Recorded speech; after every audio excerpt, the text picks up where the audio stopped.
Emissary of the King, Part 3. The Death Knight ran. He sprinted at top speed through the 9th floor of the great tomb of Nazarick. In order to swiftly fulfill his master's orders, he ran with a single-minded focus. The way a creature like himself ran, over 2 meters tall and sheathed from head to toe in heavy black plate armor, resembled the movement of a giant rolling stone. And then, the seemingly unstoppable charge was halted by a single shout. Hey! The voice of a woman came from the side. While wondering if the shout was directed at him, the Death Knight continued moving forward for another 10 meters. Hey! Hey, what do you do? Why are you running so fast? I will get mad, you know? He knew she was a regular maid from the knowledge that his master had shared with him. This is the 9th floor, the residence of the Supreme Beings. How can you make such a racket? Why are you running here? No, not even running, rampaging all over the place. As she saw the Death Knight lower his head in apology, the maid nodded in satisfaction. Very good. You need to remember you can run in some places and not in others. Since you apologized, I'll keep it a secret from your master. You are lucky you met me, though. If you met someone stricter, it might be troublesome for your master. Be more careful in future. The maid lightly touched her chin with her index finger and tilted her head. Although I have never seen you before. If you're undead, are you Shalltear-sama's minion? The Death Knight shook his head, and the maid's expression stiffened. Her face went pale, and sweat started beading on her forehead.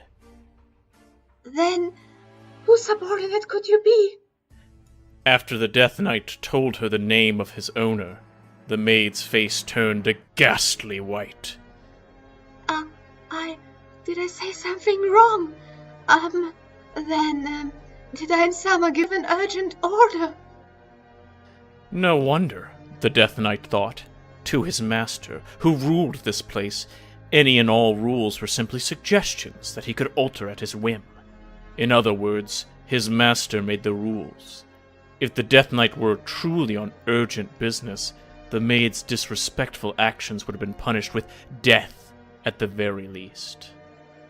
As she realized this, signs of fear began appearing on her face.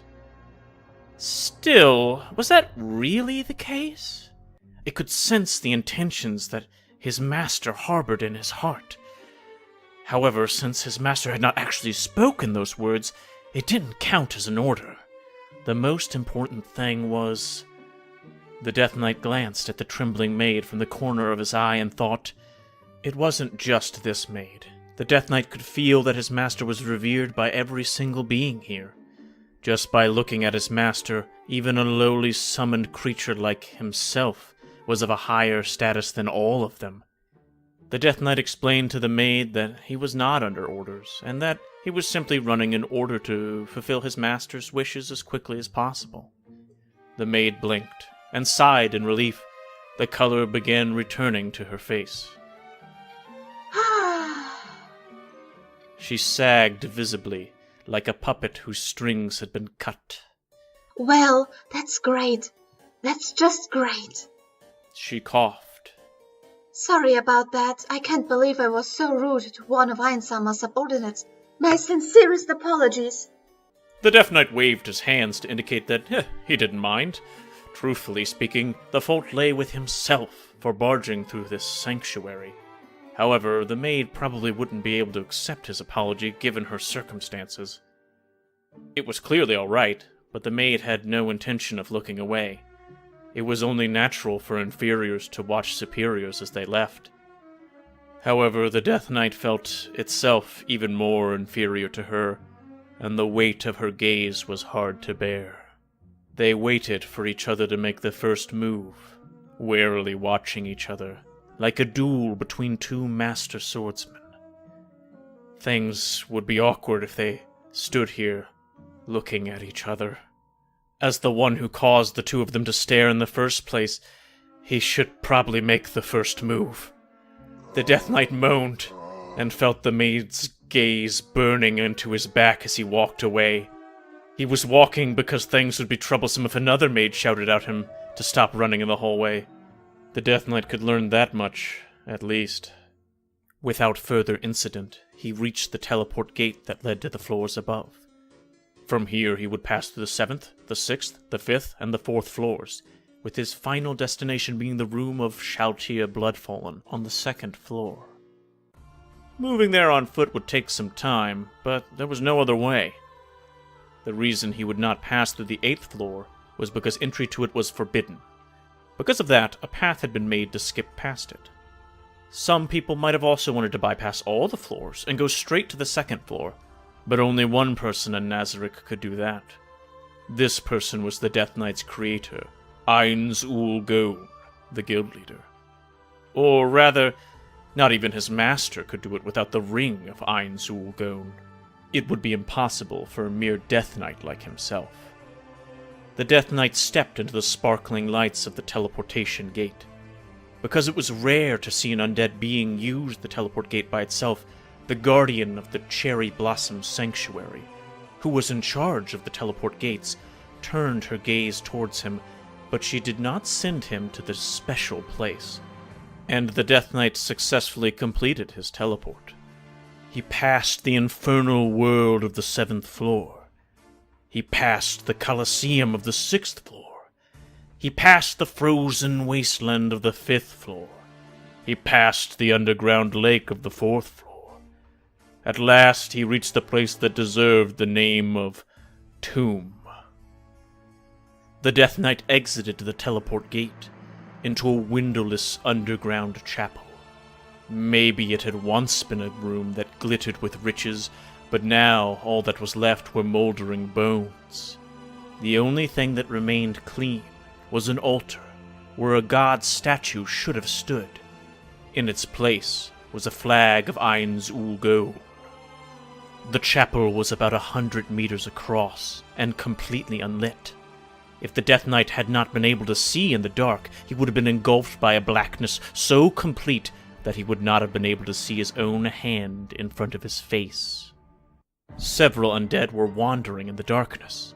Since they did not sense any body heat, they showed no hostility. The Death Knight left the chapel through its sole door and headed outside. In front of the chapel was an old, derelict rope bridge that was held up by ropes that looked like they were about to break. The boards below his feet were rotten through, and where some of the knots had come loose, the planks had fallen off, leaving nothing but an empty space where there should have been a bridge. The bridge swayed gently, without even wind in the air, creaking mournfully. Below the bridge were the silhouettes of countless corpses. They moaned and raised their arms. To a human, this would be a sight so terrifying it would root them to the spot. However, to an undead creature like himself, this was nothing to be afraid of. The broken-down exterior was just a facade. In truth, the bridge was very sturdy. As long as one did not deliberately step onto the missing portions, even a creature with his massive weight could easily cross the bridge. Paying no heed to the keening of rotten wood underneath his feet, the Death Knight set forth. After the bridge, he would be at his objective. The path ended at an unassuming stone door.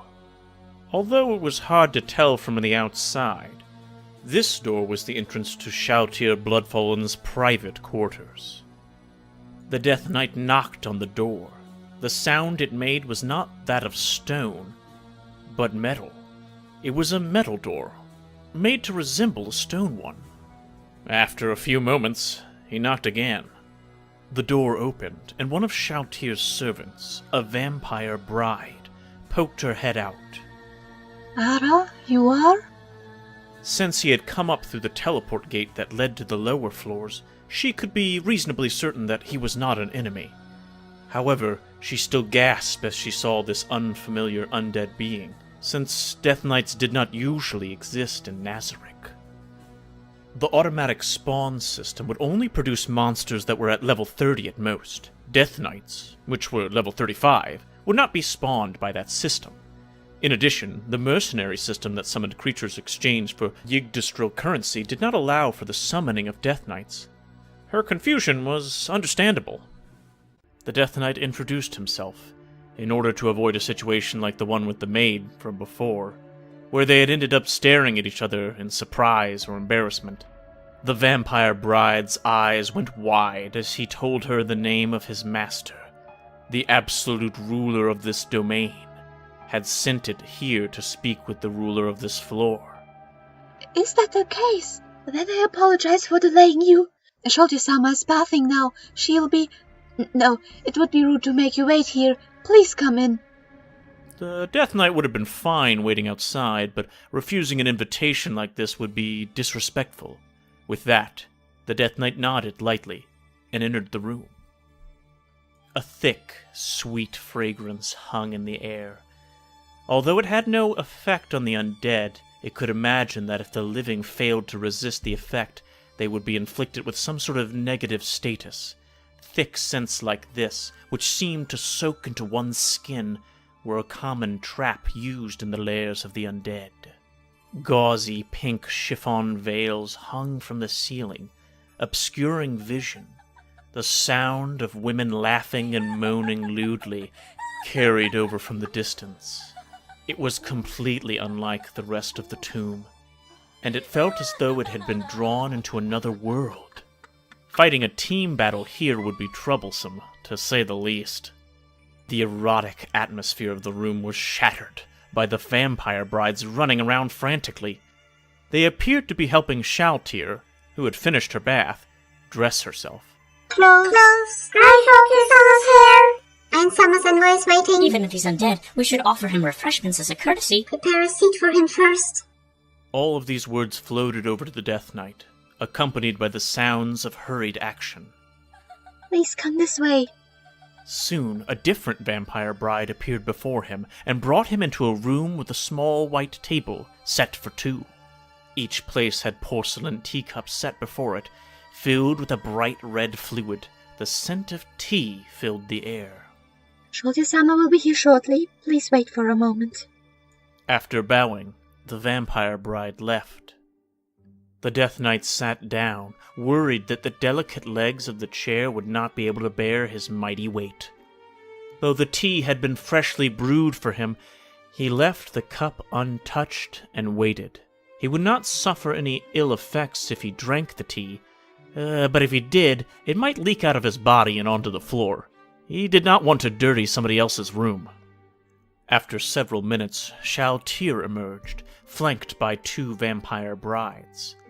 It seemed as though this hasty entrance had been quite rushed, given the fact that her long hair was not fully dried, and it was left hanging behind her instead of being pinned up. The Death Knight rose from his place to welcome Shalltear. Her eyes went wide, and then she silently fell to one knee. The floor guardian Shalltear Bloodfall and presents herself. I apologize for the delay in my appearance. Oh, messenger of Ainsama. As Shalltear greeted him without concern for her station, the Death Knight expressed his hope that she would not adopt that attitude. It was he who should be bending the knee to her. But I could not possibly show disrespect to an envoy of Ainsama. Upon hearing Shalltear's denial, the Death Knight pleaded with her not to stand on ceremony once more. However, Shalltear did not seem to accept that fact. As he had surmised, she probably thought that any rudeness to Ain's messenger would be rudeness to Ain's himself. After several rounds of this back and forth, the two of them finally came to a compromise. In a show of mutual respect, they would speak casually to each other. A smile came across both their faces as they had finally reached an accord. Then, can you tell me what you need? I haven't received a message by envoy rather than by magic since Albedo ordered us together in the Colosseum. It must be an important matter, so I hope you will let me hear it even in this shabby room. Shalltear looked at the vampire bride she had brought along. It seemed like this was a confidential matter. As the Death Knight confirmed that this was to be kept secret, Shalltear gestured with her chin in the direction of the door. The vampire brides nodded quietly and left the room. Then, let's sit down and talk. Although the both of them were undead and did not need to worry about fatigue, it seemed quite silly for them to be both standing, particularly when drinks had already been prepared. The two of them matched their timing and sat down in unison. Their eyes met for a moment, and then Shalltear spoke in a low voice. Then, can you tell me? Her voice was filled with excitement and anticipation. Shalltear must have felt that the Death Knight was going to entrust her with some clandestine mission that could only be accomplished by the floor guardian Shalltear Bloodfallen.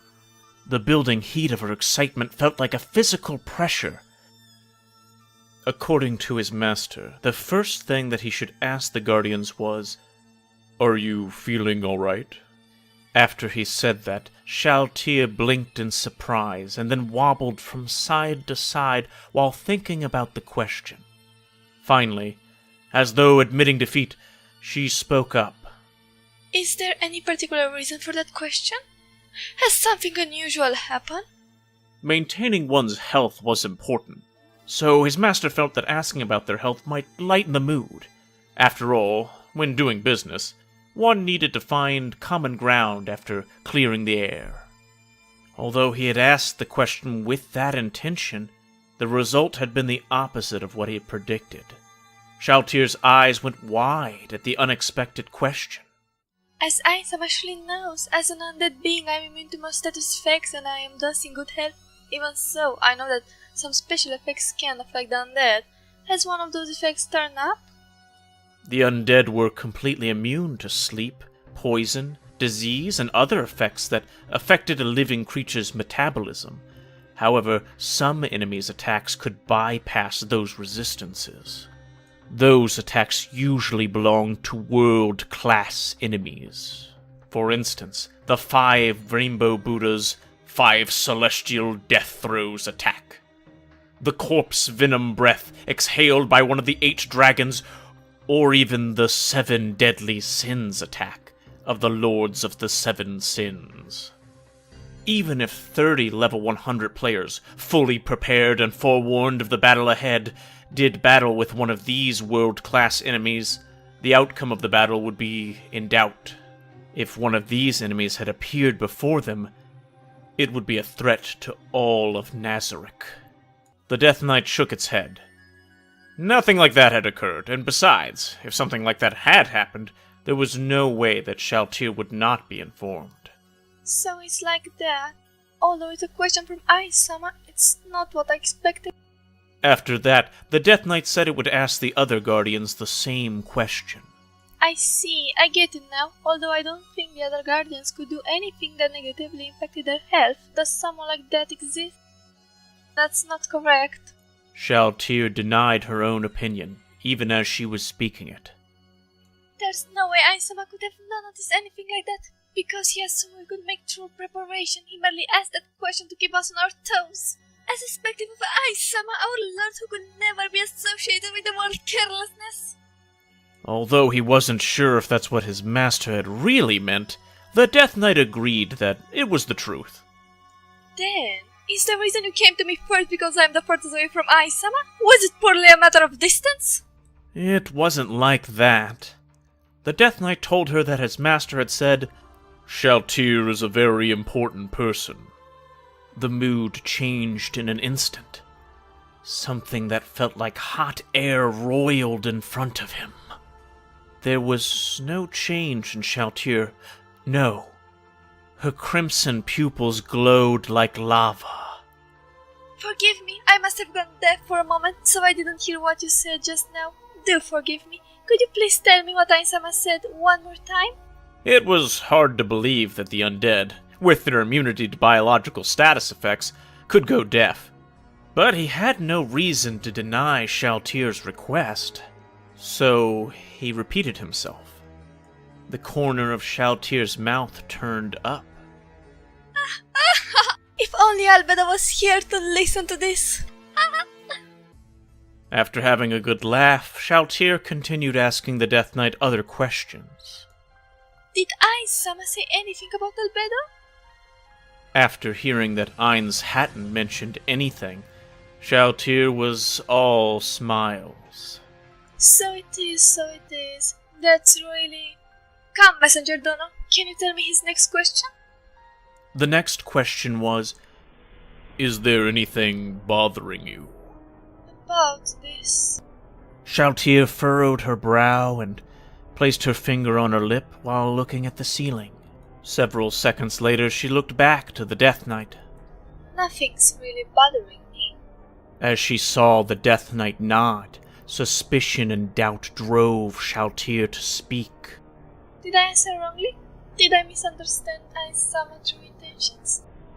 Conversations were like passing in basketball. If the exchange ended after only a couple of rounds, something was wrong. The Death Knight had grasped his master's thoughts on creation, but even then, it only had a rough guess of his intentions, and not a complete understanding. Therefore, it had nothing to say to put Shalltear at ease. Seeing Shalltear's discomfort, the Death Knight asked the final question, "What do you want?" Shalltear's smile was bewitchingly beautiful as she made her reply. I want Ainsama's love. I don't mean to say it only has to be me. After all, it's normal for a great man to claim many women for himself. It could be surprising if any woman could resist an absolutely amazing man like Ainsama. However, I want to be the first in his heart. The meeting ended, and the Death Knight left the room and headed back to the teleport gate in order to return to the 9th floor. From this end, he would have to go past every floor in order to return to his master's side. But as an undead, he would not feel fatigued in body or mind, so this long walk was not a problem. Suddenly, his master's orders rang through his mind. A summoned creature had a mental link with its master, so even without the message spell, they could receive orders and transmit general thoughts. It obeyed its orders and halted. There was clearly nobody else on this path, yet he could see the shape of his master materializing out of thin air. He must have used invisibility-type magic to secretly get close. Although I told you to come back, that would probably be a waste of time. While it doesn't matter how many times you go back and forth, I should still make good use of my time. Repel Undeath! Ainz cast a spell that would create a barrier to ward off lower-leveled undead. Normally, the Death Knight would have been affected as well, but because he was under his master's direct control, he did not shy away from Ainz. That'll do. Now, tell me what Shalltear said. The Death Knight nodded, and swiftly began his report. He began with the health question. After listening, Ainz looked up. Well, that's true. Asking about Shalltear's health was pointless since she's undead. No, it should be the same with the other Guardians. None of them would fail to protect themselves against disease or poison. What a useless question. Well, it was meant to lighten the mood anyways, so it doesn't matter. Now, tell me about the next question. As he heard the answer, Ainz furrowed his non-existent brows. That's all? Was she just being polite? The Death Knight shook his head. No. Does that mean she took away the wrong meaning from that question? We've only been here for a while, so they probably wouldn't have discovered any problems yet. I'll ask something else. Ainz thought for a while and then spoke to the Death Knight. Let's amend that second question. Next time... what should I ask? Do you have any ideas? The Death Knight groaned in confusion. It couldn't give him any good ideas, even if asked. Oh, yes, that's right. Sorry. I'll look to the Bible, then. Ainz withdrew a book from thin air and flipped through it, stopping at a specific page. I see. Got it. That's what I'll do. Interpersonal relationships.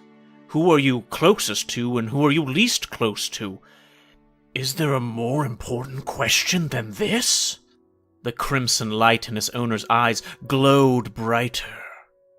Interpersonal relationships are important. Even in unethical companies, if one's relationships are good, they might be able to survive regardless. And in ethical companies, poor interpersonal relationships have been the cause of many resignations. The same applies to Ain's Ulgone. He wasn't addressing this to the Death Knight. It seemed like he was talking for his own benefit. Ain's voice became softer and softer, until the point where it couldn't be heard. The fire in his eyes shifted, as though looking into the distance. Right. Interpersonal relationships. The relationships between the Floor Guardians is very important. Can you do that, Death Knight? From the next round onwards, ask about that instead. Very well. Then let me hear the answer to the last question. As he heard Shalltear's answer, Ain's sagged, like a puppet whose strings had been cut. He addressed the Death Knight. Is there anything you want besides Ain's? Append that to the last question the next time you ask it. Understood? End of Part 3.